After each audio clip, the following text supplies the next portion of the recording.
세상 사람들이 생각할 때 핍박은 복이 아닙니다. 고난이요. 할 수만 있으면 피해야 할 것이지 무엇하러 핍박을 자청해서 받는다는 말입니까? 그것이 왜 복이라고 말하는가? 세상 사람들은 정말 이해할 수 없는 말입니다. 그러나 주님께서 의를 위해 핍박을 받는 것이 복이라 말씀하신 이유는 무엇 때문이죠? 천국이 저희 것, 곧 그런 자들의 것이기 때문이다. 천국에 들어간다. 천국에서 상을 받게 된다. 그러니 의를 위하여 핍박을 받는 것은 복이라 우리 주님 이렇게 말씀해 주고 계십니다. 그리스도인이 아니라면 절대로 받을 수도 없고 이해할 수도 없는 말씀들이죠. 자, 주님이 여기서 말씀하신 의를 위하여 핍박을 받는 것은 성도들이 일상생활의 범주를 벗어나서 당하는 핍박인가? 그렇게 생각을 해서는 안 되는 것입니다. 주님은 의를 위하여 핍박을 받으라고 하셨는데 내가 어떻게 해야 그 핍박을 받을 수 있는가? 그런 자리를 찾아가고 만들려고 노력해서 당하는 핍박이 아니라는 말이죠. 성도가 의를 위하여 핍박을 받는다는 말은 성도가 예수님을 믿는 믿음으로 견고히 서서 이 땅을 살아가다 보면 불신자들과 더불어 살아가는 이 세상 속에서 성도라면 누구나 불신자들에게 이런 핍박을 당하게 된다라는 말입니다. 다른 말로 바꾸면 참 성도들이라면 세상에서 어떤 대우와 어떤 취급을 받는가? 바로 핍박, 고난. 우리가 읽은 말씀 보면 그 다음에 이제 주님께서 11절 이하에 그렇게 말하죠. 나를 인하여 너희를 욕하고 핍박하고 욕을 먹고 수욕을 받고 핍박을 당하고 그 다음에 거짓으로 거스려 모든 악한 말을 할 때 거짓으로 사람을 모함하고 악한 말을 한다 그렇게 말하고 있습니다. 이런 핍박을 믿음으로 견고히 서 있는 그리스도인 누구나 생활 속에서 당하게 된다라는 말입니다. 자, 그러면 그리스도인들은 핍박을 받아야 될 만큼 뭔가 대단히 잘못을 행했기 때문에 이런 핍박을 받는가? 그렇지 않죠. 8번째 복 앞에 7번째 복, 우리 앞 시간에 살펴본 복이 무엇이었죠? 화평케 하는 자의 복이었습니다. 화평케 하는 일이 무엇이었죠?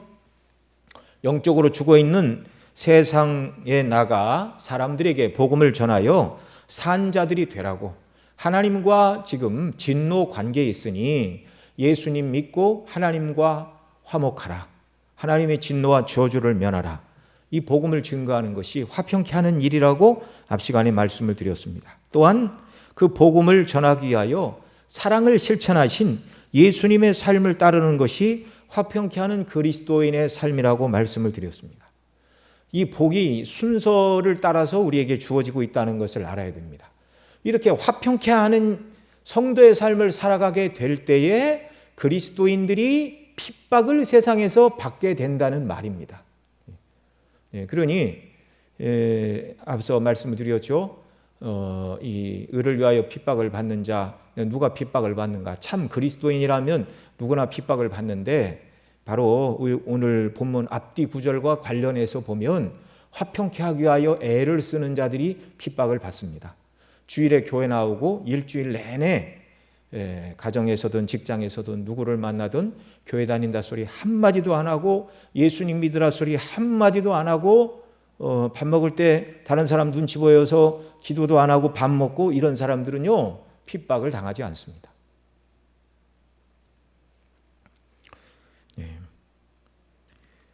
자, 이건 우리가 믿음을 따라 살아가게 될 때 자연적으로 그리스도인이라면 누구나 이런 핍박을 당하게 된다라는 말씀이죠. 이 타락한 세상은요 그리스도인들이 믿음을 따라 살아가는 모습을 보게 될 때 가만히 둘 수가 없습니다. 이제 뒤에 가서 더 말씀을 드리겠지만 매우 그리스도인들을 미워하는 것입니다. 자기들을 살리는 생명의 일을 하고 있음에도 불구하고 영적으로 죽어 있어서 그것이 자기들에게 유익을 준다는 것을 알지 못하니 핍박을 가하는 겁니다. 그래서 주님은 성도들이 이 땅에서 당하는 핍박은 성도의 잘못을 인해 당하는 핍박이 아니라 그런 핍박을 받아서는 안 됩니다. 자, 그래서 11절에서 뭐라고 그랬죠? 자, 의를 위하여 핍박을 받는 자는 복이 있나니 천국이 저희 것임이라. 그리고 의를 위한 핍박이 무엇인가를 설명합니다. 11절 읽습니다. 시작. 나를 인하여 너희를 욕하고 핍박하고 거짓으로 너희를 거스려 모든 악한 말을 할 때에는 너희에게 복이 있나니. 아멘. 여기 11절에서 주님이 너희의 허물과 죄로 인해서, 너희의 연약함으로 인해서, 너희의 악함으로 인해서, 너희가 사랑을 실천하지 못함을 인하여 너희가 사람들이 너희를 욕하고 핍박하고 너희를 거스려 모든 악한 말을 할 때 너희에게 복이 있다, 이렇게 말씀하지 않으시고 뭐라고 그러셨어요? 나를 인하여, 나를 인하여, 예수님을 인하여 화평의 복음을 전하기 위하여 성도가 살아가다가 당하는 핍박을 말하는 것입니다. 내 잘못이나 허물로 인하여 당하는 핍박이 아니라 나를 인하여 전적으로 예수님과 그 예수님의 복음 때문에 당하는 핍박이라는 말입니다. 그러니 저와 여러분이 이 세상에서 아무런 핍박과 어려움도 없이 살아간다면 좀 고민을 해봐야 돼요. 왜요? 주님은 나를 인하여 너희를 욕하고 핍박하는 일이 있을 것이다, 그렇게 말씀해 주셨는데, 내가 이 세상에서 어떤 핍박도 당하지 않는다면 이건 좀 문제가 있는 것입니다. 우리 삶 속에서 내가 그리스도인임을 명백히 드러내지 못하고 있다는 말로도 바꾸어서 설명을 할 수가 있습니다. 물론 핍박은 여러 가지가 있을 수가 있겠죠. 또 핍박을 당한다 할지라도 또 생각을 해야 됩니다. 내가 당하는 이 핍박이 오늘 본문 11절에서 말하는 예수님이 말씀하신 나를 인하여 예수님 때문에 당하는 핍박인가? 10절에서 말하는 의를 위하여 당하는 핍박인가? 아니면 나의 허물과 실수와 잘못과 죄 때문에 욕을 당하고 핍박을 당하고 그런 것은 아닌가? 돌이켜봐야 하는 것이죠. 여러분, 우리가 당하는 핍박이 우리의 허물과 죄가 원인이라면 의를 위하여 핍박을 받는 것이 아닙니다. 주님을 위하여 핍박을 받는 것이 아닙니다. 그것은 정말 하나님과 세상에게 지탄받아야 될 일입니다. 회개해야 될 일이고 돌이켜야 될 일이죠. 먼저 항상 우리는 우리 자신을 먼저 살펴야 되죠. 내가 핍박 가운데 있는가? 그렇다면 어떤 핍박을 받고 있는가? 핍박이 없다면 그 이유는 무엇인가? 주님 때문에 선과 의를 행하다가 화평의 복음을 전하다 받는 수욕과 핍박과 악한 말이라면 기뻐하고 즐거워하라. 우리 주님 그렇게 말씀하십니다. 이유는 하늘에서 그 사람을 위하여 준비된 상이 크다, 우리 주님이 말씀해 주고 계십니다. 그런데 여러분, 오늘날 그리스도인의 모습은 어떻습니까? 복음을 인하여 작은 어려움만 당해도 절대로 나에게는 일어나서는 안 될 일, 일어나지 말아야 될 큰 일이라도 일어난 것처럼 반응을 나타내고 큰 소란을 떠는 것이 오늘 현대 그리스도인이 아닌가, 한번 우리 자신을 생각해 봐야 됩니다. 어떤 사람들은 그렇게 말해요. 내가 믿는 예수님이 정말 하나님의 아들이시고 참된 구원자이시고 전지전능한 하나님의 아들이시라면 내가 예수님 믿으면 모든 것이 내가 생각한 대로 잘 이루어져야 그게 정상 아닌가. 하나님이 전지전능하시고 나를 사랑하신다고 하셨는데, 그렇다면 내가 몸이 아파서도 안 되고 사업도 잘 되고 어떤 고난도 없고 자녀들은 어떤 문제도 생기지 않고 속속이지 않고 잘 자라야 되는데 왜 이렇게 나에게 문제가 생기는가? 이런 문제가 생기는 걸 보니 예수님 믿어도 별 수 없다, 더 좋아지지 않고 오히려 도리어 더 나빠지는 것은 아닌가. 어느 목사님이 그런 한탄을 하시더라고요. 어느 분이 자기 교회를 이렇게 오셨다가 몇 년 다니다가 가셨대요. 그러면서 떠나면서 왜 떠나십니까? 그랬더니 하는 말이 이 교회 와서 잘 된 게 없다고 그러더래요. 네. 이 교회 나와서 내가 잘 된 게 없다고, 더 어려움만 당했다고. 여러분, 성경은 말합니다. 내가 믿는 예수님이 하나님의 아들이심이 확실하며 그분이 우리의 구주이시고 우리를 사랑하사 자기 몸을 십자가에 내어주셨고 그 예수님을 믿을 때 그 피로 우리를 씻으시고 구원하셨을 뿐만 아니라 하늘보좌에 승천하셔서 만왕의 왕으로 세상 모든 것을 다스리시고 통치하시는 왕이십니다. 그래서 그분은 우리에게 일어나는 일들이 어떤 일인지 모르시는 일이 없이 다 알고 계십니다.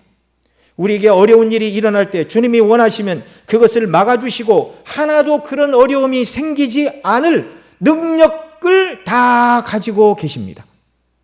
그런데 오늘 본문에서 주님은 의를 위하여 핍박받는 것이 복이고 나를 인하여 사람들이 너희를 욕하고 핍박하고 악한 말을 할 때가 있을 것인데 도리어 너희에게 복이다, 이렇게 말씀하십니다.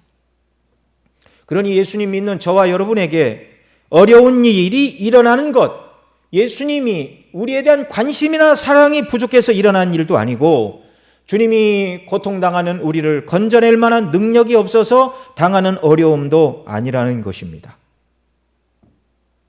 도리어 주님은 너희가 나를 믿고 따르면 세상에서 어려움을 당한다. 내가 힘이 없어서 보고만 있고 도와주지 못하는 것도 아니고 사랑이 부족해서 너희들의 문제에 간섭하는 것도 아니고 전지전능한 힘도 그대로이고 너희를 사랑해서 십자가에 내 몸을 내어준 말할 수 없는 사랑으로 너희들을 여전히 사랑하지만 사랑하기 때문에 오히려 사랑하기 때문에 너희가 핍박과 고난을 받도록 허용하는 것이다. 그렇게 말씀하고 계시다는 말입니다.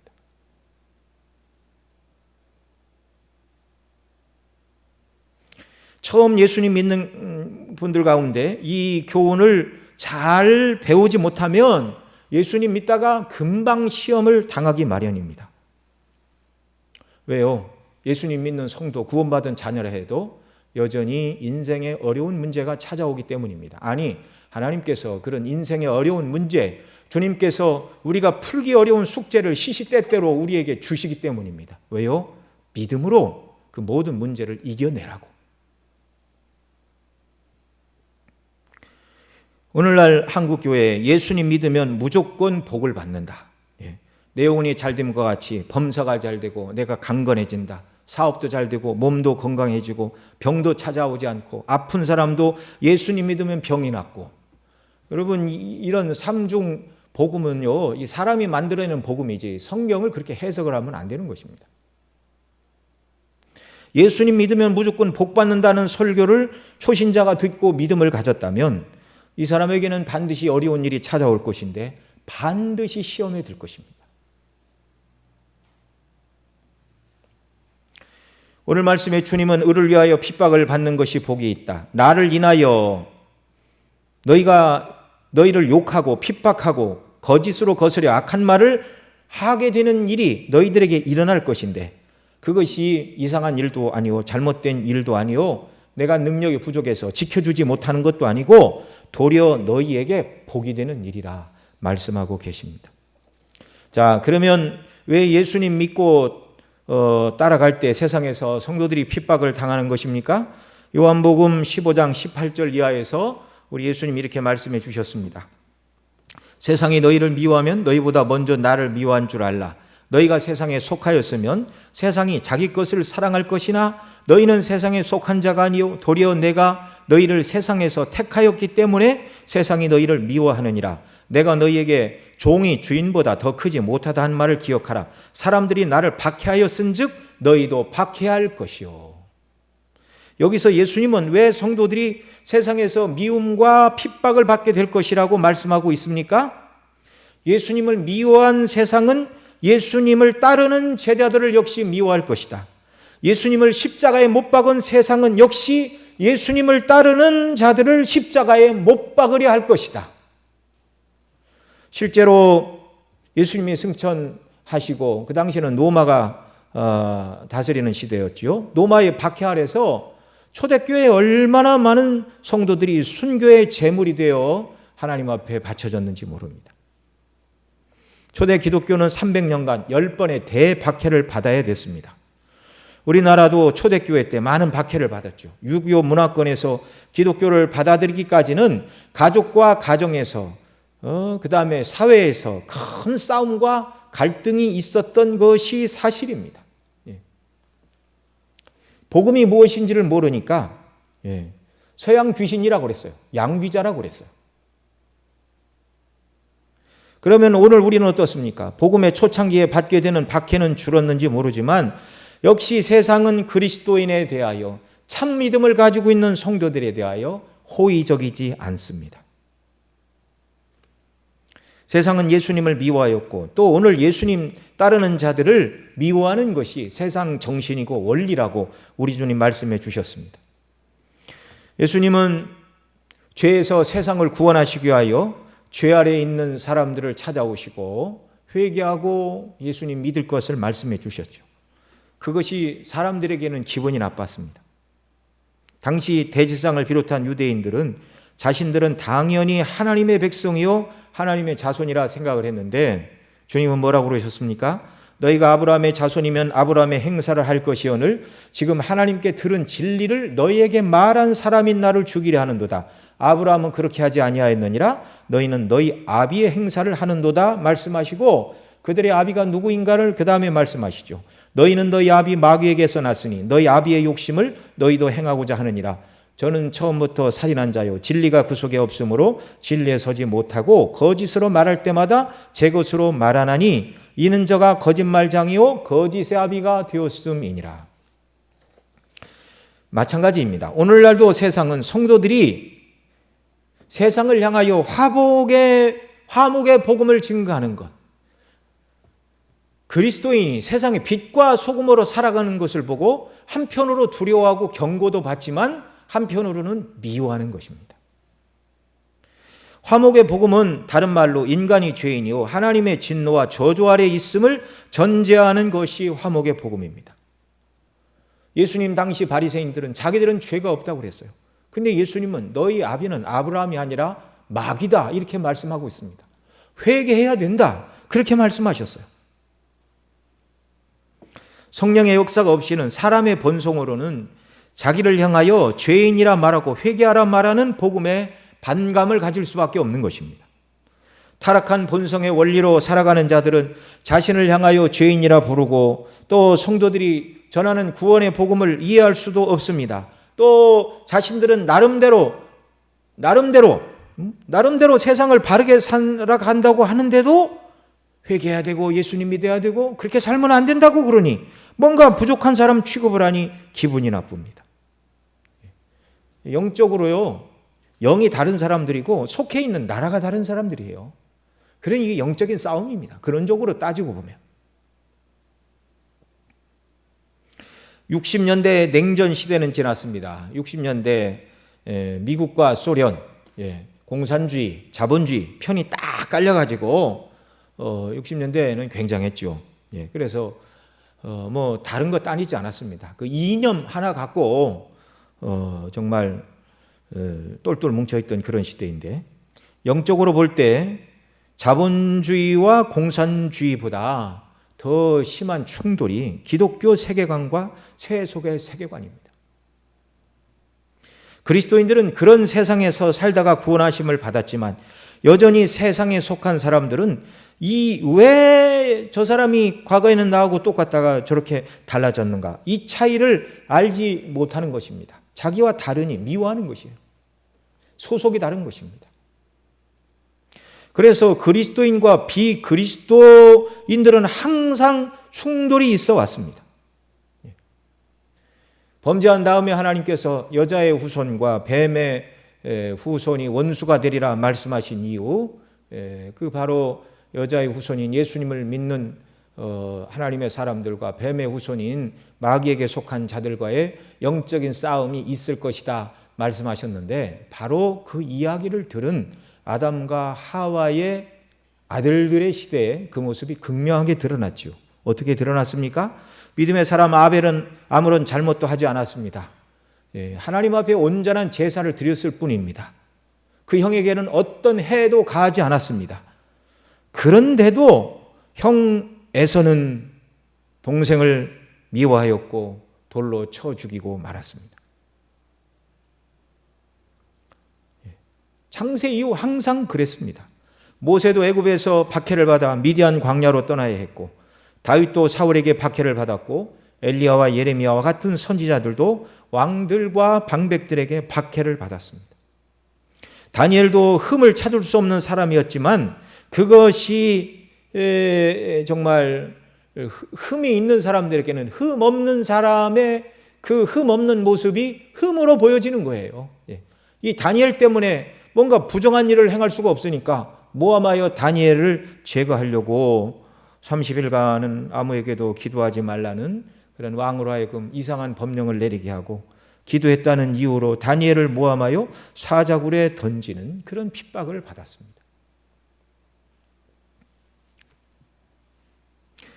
여러분, 우리는 알아야 됩니다. 우리가 예수님을 닮을수록, 믿음이 자랄수록 이 땅에서 더 많은 핍박이 우리에게 찾아온다. 핍박은 불가피한 것이다. 사도 바울은 디모데에게 자신이 받은 박해를 경험으로 이렇게 말합니다. 무릇 그리스도 안에서 경건하게 살고자 하는 자는 박해를 받으리라. 그 말을 바꿔서 경건하게 살고자 하지 않는 자들에게는 박해가 적던가 박해가 없는 것입니다. 빌립보 교인들에게는 말하죠. 그리스도를 위하여 너희에게 은혜를 주신 것은 다만 그를 믿을 뿐만 아니라 또한 그를 위하여 고난도 받게 하려 하십니다. 저와 여러분 모두가 경건하게 삶으로 말미암아 당하는 박해, 그것이 하나님 기뻐하시는 것이고 우리에게 상급을 주시기 위한 것이라면 나도 그런 박해를 당해야 되겠다 결심하는 역사가 이 시간 있으시기를 바랍니다. 그것이 하나님이 원하시는 바입니다. 그리스도를 위하여 너희에게 은혜를 주신 것은 다만 그를 믿을 뿐만 아니라 또한 그를 위하여 고난도 받게 하려 하십니다. 주님이 나를 구원해 주셨다는 구원의 기쁨과 감격 가운데 예수님 때문에 더러 욕을 먹고 핍박을 당하고 고난을 당하는 것을 기쁨으로 감수하는 저와 여러분 모두가 되시기를 바랍니다. 성령 충만한 사도들은 그런 사람들이 되었어요. 그래서 사도행전 5장에 보면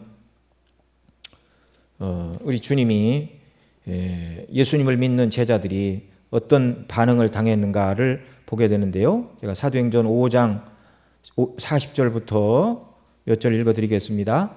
저희가 옳게 여겨 사도들을 불러들여 책찍질하며 예수의 이름으로 말하는 것을 금하고 놓으니 사도들은 그 이름을 위하여 능력 받는 일에 합당한 자로 여기심을 기뻐하면서 공회 앞을 떠나니라. 저희가 날마다 성전에 있든지 집에 있든지 예수는 그리스도라 가르치기와 전도하기를 쉬지 아니하니라. 이 사도들이 예수님의 이름으로 복음을 전하고 가르치다가 공회원들이 보낸 군인들에게 하여 체포를 당하고 옥에 갇히고 매도 실컷 맞았어요. 그 다음에 공회에서 이제 그들이 결정하기를 예수 이름으로 말하지도 말고 가르치지도 말라 그렇게 말하고 이제 놓았습니다. 그런데 사도들은 어떻게 했습니까? 그 이름을 위하여, 그리스도의 이름을 위하여 능욕받는 일에 합당한 자로 여기심을 기뻐하면서 공회 앞을 떠나고 떠난 다음에도 여전히 성전에 있든지 집에 있든지 예수가 그리스도라 가르치기와 전도하기를 쉬지 아니했다 이렇게 말합니다. 가르쳤다라는 것은 이미 예수님을 믿는 자들에게 복음의 진리를 더 가르쳤다는 것이고, 전도했다라는 말은 이걸 모르는 사람들에게 예수가 그리스도라는 것을 광포했다라는 것이죠. 조금 있으면 뻔히 잡혀가서 옥에 갇히고 매 맞을 것을 알면서도 말입니다. 매 맞고 옥에 갇히는 것, 이게 능욕이죠. 능욕받는 일에 합당한 자로 여기심을 기뻐하면서. 성령 충만함 받은 사람, 은혜 받은 사람의 특징이 이렇다는 사실을 여러분 믿으시기 바랍니다. 그래서 여러분, 우리가 예수님 믿음으로 말미암아 어려움을 당할 때 하나님이 나를 버리셨습니까? 나를 사랑하지 않으셨습니까? 절대 그런 반응을 보여서는 안 되는 것입니다. 여러분, 주님이 우리를 위하여 그 십자가를 지시고 자기 생명을 내어주시기까지 우리를 사랑해 주셨는데, 주님을 위해서 고난을 받고 핍박을 받는 것이 뭐 그렇게 대수입니까? 구원하신 예수님 섬기고 주의 영광을 위하여, 그 복음을 증거하기 위하여 내가 고난을 받고 핍박을 받고 내가 좀 희생을 한다 할지라도 그게 뭐 그렇게 꼭 당해서는 안 되는 일입니까?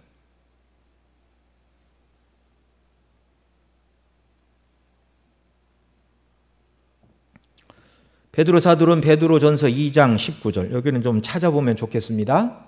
신약성경 베드로전서 2장 19절로 25절 말씀,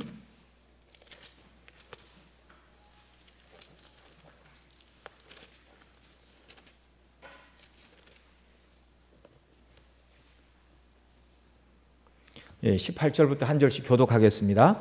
사환들아 범죄 두려워함으로 주인들에게 순복하되 선하고 관용하는 자들에게만 아니라 또한 까다로운 자들에게도 그리하라. 애매히 고난을 받아도 하나님을 생각함으로 슬픔을 참으면 이는 아름다우나 죄가 있어 매를 맞고 참으면 무슨 칭찬이 있으리요. 오직 선을 행함으로 고난을 받고 참으면 이는 하나님 앞에 아름다우니라. 이를 위하여 너희가 부르심을 입었으니 그리스도도 너희를 위하여 고난을 받으사 너희에게 본을 끼쳐 그 자취를 따라오게 하려 하셨느니라. 저는 죄를 범치 아니하시고 그 입에 괴사도 없으시며 욕을 받으시되 대신 욕하지 아니하시고 고난을 받으시되 위협하지 아니하시고 오직 공의로 심판하시는 자에게 부탁하시며 친히 나무에 달려 그 몸으로 우리 죄를 담당하셨으니 이는 우리로 죄에 대하여 죽고 의에 대하여 살게 하려 하심이라. 저가 채찍에 맞음으로 너희는 나음을 얻었나니 너희가 전에는 양과 같이 길을 잃었더니 이제는 너희 영혼의 목자와 감독 되신 이에게로 돌아왔느니라. 아멘. 여러분, 우리가 예수님 믿는 일 때문에 핍박과 고난을 당하고 또 어떤 때는 손해를 당한다고 느껴질 때가 있다면 이 말씀을 우리가 붙들어야 됩니다. 이런 사람 되라고 주님이 우리를 구원해 주셨다라고 말씀하고 계십니다. 우리가 화평의 복음을 전하고 예수님 닮아가는 삶을 살면서 당하는 핍박과 고난은 우리를 위하여 이 땅에 오셔서 고난 받으시고 우리를 구원하신 우리 주 예수님을 닮는 것입니다. 이것이 참 그리스도인과 그렇지 않은 사람들을 가르는 중요한 잣대가 되는 것입니다. 참 그리스도인과 믿지 않는 세상 사람들, 불신자를 가르는 기준이고요. 또한 참 그리스도인과 명목상의 그리스도인들을 가르는 기준이기도 합니다.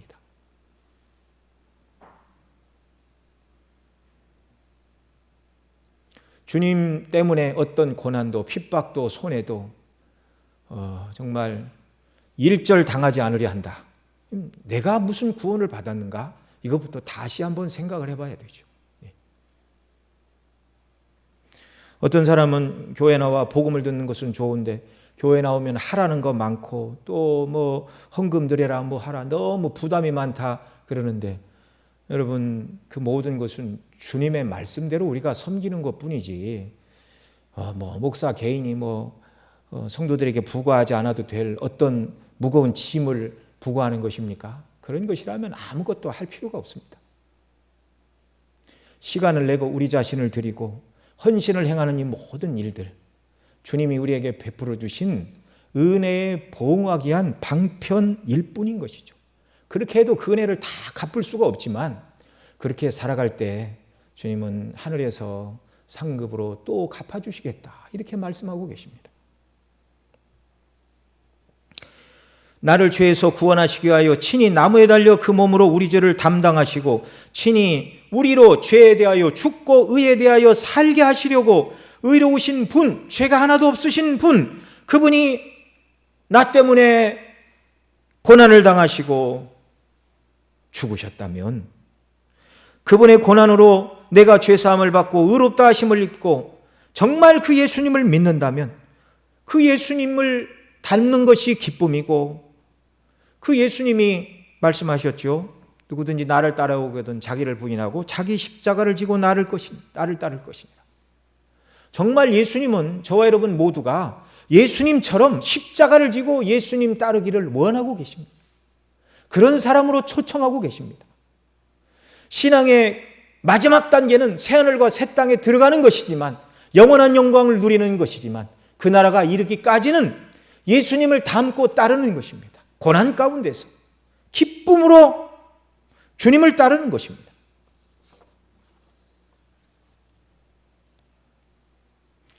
예수님을 잘 믿는 성도가 이 세상에서 핍박을 당하는 것은 이상한 일이 아니라 당연한 일이고 마땅히 받아야 될 일이고 그런 고난과 핍박이 오기를 주님을 사랑하는 성도들이라면 사실은 기다리고 있어야 하는 것입니다. 이렇게 설교하는 제 자신도 때로 저도 이 설교를 준비하면서 제가 목회자로서 예수님 따름으로서 당하는 고난이 뭐가 있는가, 뭐 이런 저런 생각들을 해봤는데, 그런 어려움들을 내가 당하지 않으려고만 했지 그런 고난들을 내가 오히려 기뻐하고 즐거워했는가, 그런 반성을 하는 시간이기도 했습니다. 여러분, 예수님 잘 믿는 저에게 왜 이런 시련을 주십니까? 라고 말하지 말고, 죄 없으신 예수님이 무엇 때문에 고난을 당하셨습니까? 주님의 고난으로 제가 죄사함 받고 의롭다 하심을 얻고 하나님의 자녀가 되었으니 이제 저도 예수님의 고난에 참여하는 자가 되는 은혜를 베풀어 주십시오. 제 믿음이 자라게 하시고 성령의 능력으로 붙들어 주시사 고난을 기쁨으로 감당하며 이기는 자가 되게 해 주시고 주님을 더 사랑하는 자가 되게 해달라고 간구하는 일이 우리에게 있어야 할 것입니다. 이게 정말 은혜 받은 성도가 고난 가운데서 주 앞에 나타내야 될 마땅한 신앙의 반응이라는 말입니다. 여러분, 우리가 고난을 받을 때 적극적으로 기뻐하고 즐거워하기 전에 소극적으로 하지 말아야 될 일이 있습니다. 바로 박해를 받을 때 보복하는 일을 해서는 안 되는 것입니다. 오늘 제가 앞서 읽어드린 베드로 전서 19장 이후에 보면 너에게 본을 그쳐 그 자취를 따라오게 하려 하셨느니라 말하고 저는 죄를 범치 아니하였고 그 입에 괴사도 없으시며, 그리고 23절에 뭐라고요? 욕을 받으시되 대신 욕하지 않으시고. 이게 핍박을 받을 때 성도들이 가져야 될 소극적인 자세입니다. 욕을 받으시되 대신 욕하지 않으시고 고난 받으시되 위협하지 아니하시고 오직 공의로 심판하시는 자에게 부탁하시며. 핍박과 고난 가운데 있는 성도들은 소극적으로 보복해서는 안 된다는 것입니다. 옛사람의 원리가 아직 우리에게 있습니다. 예수님 믿고 거듭나 새 사람이 되었지만 악한 본성의 원리가 다 없어지지 않았습니다. 우리 몸의 구속을 받는 날 우리의 옛사람의 자취는 다 사라질 것입니다. 그것이 주인은 아니고 왕노릇하지는 못하지만 여전히 새 사람의 성품 한 곁에 옛사람의 본성은요 찌그러져 있어요. 그래서 이 은혜의 원리를 붙들지 않으면 사람이라면 누구나 찌르면 반응하고 싶어 하죠. 지렁이도 밟으면 꿈틀한다는 말이 있는데, 욕을 먹으면 욕하고 싶고 고난을 받으면 위협하고자 하는 마음이 누구에게나 있는데 성도들도 그럴 수 있다는 것입니다. 그래서 베드로 사도도 마찬가지로 주님은 그렇게 하지 않으셨다. 애매히 고난을 받을 때 참아야 된다. 성도라 해도 완전히 성하지 못하였습니다. 옛사람의 잔재가 남아 있습니다. 주님의 은혜를 의지하지 않으면 이 본성이 정말 우리 심령 속에 이렇게 머리를 들고 일어날 때 그리스도인들도 보복하려는 마음이 생길 수가 있다 그 말이죠. 그리스도인은 보복은 물론 분노도 느껴서는 안 됩니다. 그러나 이게 쉬운 일이 아니라는 걸 우리는 알고 있습니다. 그래서 우리는 그런 싸움에 휘말리지 않기 위해서 대꾸를 하지 말아야 되고 원망의 상태에 들어가서도 안 되고 박해로 인해서 기가 꺾여서도 안 되는 것입니다. 내가 왜 이런 취급을 받아야 되는가 생각하면 우울해지는데 오직 우리를 구원하시기 위하여 애매히 고난을 받으신 주님을 바라봄으로만 이 모든 어려움들이 극복이 되는 것이죠. 그리스도 안에서만. 자, 고난 가운데 있는 성도들을 향하여 주님은 기뻐하고 즐거워하라. 그렇게 11절에 말씀해 주셨습니다. 그리스도인이 아닌 사람은 절대로 그럴 수가 없지요. 그러나 그리스도인들은 기뻐하고 즐거워하라. 이렇게 말씀하십니다. 그렇게 할 수 있는 새 사람이요. 그렇게 할 수 있는 능력과 은혜가 있다라는 말입니다. 기뻐하고 즐거워하면서 나를 핍박하는 사람이 아직 사단의 권세 아래 놓여 사단의 종노릇을 하고 있거나 그런 사람을 불쌍히 여기고 박해하는 사람들을 위하여 기도하는 것이 그리스도인입니다. 이런 은혜를 간구해야 됩니다. 여러분, 아까도 말씀을 드렸지만 명목상의 그리스도인, 이름뿐인 그리스도인 말하죠. 내가 예수 믿는다 말하지만 삶 속에 예수님 믿는 모습이 하나도 없어요. 이런 사람은 세상에서 박해를 당하지 않습니다. 왜요? 세상 사람들이 볼 때 자신과 별로 다르지 않기 때문에 핍박을 하지 않는 것입니다. 그러나 내가 박해를 받는다면 내가 참된 주님이라는 증거라는, 주님의 제자라는 증거, 주님의 백성이라는 증거, 주의 은혜로 구원받은 사람이라는 증거인 줄 알고, 그래서 핍박 가운데 기뻐하고 즐거워하라는 것입니다. 세상이 믿음을 인하여 저와 여러분을 핍박한다면 세상 사람들이 네가 그리스도인이구나 라는 것을 인정해 주는 훈장으로 저와 여러분은 여겨야 될 것입니다. 뿐만 아니라 박해를 더 기뻐해야 되는 이유는 큰 상이 있기 때문이죠. 하늘에 너희 상이 큼이라. 하늘에 너희 상이 큼이라. 여러분, 우리 주님도 앞에 있는 기쁨과 즐거움을 바라보고 고난을 참으셨습니다.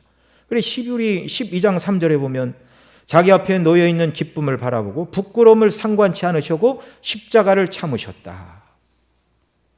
택한 백성의 구원이 이루어지는 기쁨, 하나님께서 잃어버린 영혼을 찾으시고 즐거워하시는 그 기쁨, 하늘에서 구원받은 자들이 면류관을 벗어 주님 앞에 드리고 그 은혜의 영광을 찬미하고 높이고 예배하게 될 때 영광 가운데서 즐거워하게 될 기쁨, 이 모든 것들을 주님은 내다보시고 참으셨어요. 부끄러움을 상관치 않고 십자가를 참으셨어요. 우리도 상주심을 바라보고 핍박을 기쁨으로 이겨내는 자들이 되었으면 좋겠습니다. 주님께서 이런 복을 우리에게 주시기를 원하십니다. 여러분, 사람이 받을 수 있는 가장 큰 상급 하늘고 천국의 복입니다. 그런데 의를 위하여, 그리스도를 위하여 핍박을 받는 자는 하늘에서 받는 상도 크다라고 말씀하고 계십니다. 여러분, 주님을 위해서 고난받는 자들에게 주어질 하늘의 상급의 종류와 정도를 우리가 이 땅에서 어찌 다 알 수 있겠습니까? 그러나 복음 안에서 수고한 사도 바울은 성령의 감동 가운데 이렇게 말합니다. 우리의 잠시 받는 환난에 경한 것이, 가벼운 것이 지극히 크고 영원한 영광이 중한 것을 우리에게 이루게 하매니 우리의 돌아보는 것은 보이는 것이 아니요 보이지 않는 것이니 보이는 것은 잠깐이요 보이지 않는 것은 영원함이니라. 환난과 고난 가운데 이기고 주님 때문에 핍박을 받는 자들에게 주어지는 영광은 영원하고 그 영광의 무게는 이 땅의 개념으로는 상상할 수도 없이 무거운 것이다. 크고 중한 것이다. 여러분, 이 약속을 믿으시기 바랍니다. 그래서 너무 예수님 믿고 따르는 것 때문에 당하는 핍박이 너무나 커서 고통을 당하면 항상 이걸 기억해야 됩니다. 주님이 애매히 고난을 받아 나를 구원해 주셨고 나를 구원하신 이유는 그 예수님을 따르라고 나를 불러주셨다. 내가 고난을 받는 것은 이 세상이 내가 참 그리스도인임을 증거하는 것이다. 이 고난 다음에 하나님 나라에서 나에게 예비된 상급을 주신다. 여러분, 날마다 이 기쁨을 바라보는 역사가 있기를 바랍니다. 그래서 주님 때문에 당하는 고통이나 어려움을 외면치 않는 저와 여러분 되시기를 바랍니다. 그것이 시간이 되었던, 몸의 고난이 되었던, 인간관계의 어려움이 되었던, 정말 물질의 어려움이 되었던 어떤 종류이든지 간에 주님을 위하여 당하는 고난을 피하려고 애쓰는 자들이 아니라 그 고난을 능히 이길 수 있는 은혜를 공급해 달라고 날마다 기도하고 도우심을 간구하며 정말 승리하는 이런 은혜 간구하는 역사가 있기를 바랍니다. 히브리서 11장 모세에 관한 말씀 몇 구절 읽어드립니다. 믿음으로 모세는 장성하여 바로의 공주의 아들이라 칭함을 거절하고 도리어 하나님의 백성과 함께 고난받기를 잠시 죄악의 날을 누리는 것보다 더 좋아하고, 이렇게 말하죠. 바로의 공주의 아들이라 칭함을 거절하고, 그가 애굽의 바로의 궁전에 있었으면 바로가 되었을지, 바로까지는 못 갔다 할지라도 권력서열 몇 자리까지는 갔겠죠. 이 세상 사람들이 추구하는 권세와 명예와 영광을 죽을 때까지 누릴 수 있었습니다. 오늘날 청와대 이렇게 참모로 들어가도 5년이면 나와야 되는데 당시 바로의 나라에서는 새로운 정권이 생기기 전까지는 죽을 때까지 영광입니다. 죽을 때까지. 근데 하나님께서 바로의 눈을 열어주셨어요. 그 최고의 장소, 바로의 궁전, 최고의 음식과 명예와 권세를 누릴 수 있는 그 모든 즐거움의 장소보다 하나님의 백성과 잠시 고난받기를, 하나님의 백성과 함께 고난받기를 잠시 죄악의 낙을 누리는 것보다 더 좋아하는 은혜를 주셨어요. 그리스도를 위하여 받는 능욕을 애굽의 모든 보화보다 더 큰 재물로 여기게 하셨습니다. 이는 상주심을 바라봄이라. 상주심을 바라봄이라. 주께서 성령의 권능으로 우리를 새롭게 하시고 그리스도를 위하여 당하는 핍박과 고난과 어려움과 능욕이 있다면 이것을 외면하거나 회피하는 자들이 아니라 그것을 좋아하는 자들, 의를 위하여 핍박받는 것을 기쁨으로 감당하는 저와 여러분 모두가 되도록 은혜 위에 은혜를 더하여 주시기를 바랍니다. 기도하시겠습니다. 사랑하시는 아버지 하나님, 주님은 의를 위하여 핍박을 받는 것이 복이 있다 말씀해 주셨는데 이 말씀이 우리의 힘이 되게 하시고